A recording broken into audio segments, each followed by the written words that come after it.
we're helping these students become aware of all the different careers that they can pursue upon graduating from McAllen ISD. This is not just for students interested in engineering or math. It's kind of like a sport of the mind. This is Nikki Rowe-Biotics.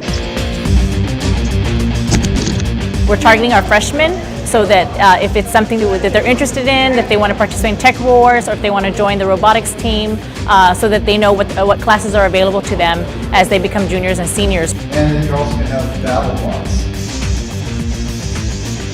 Robotics has the ability to help you get better, not just by yourself, but with a team, in a team effort.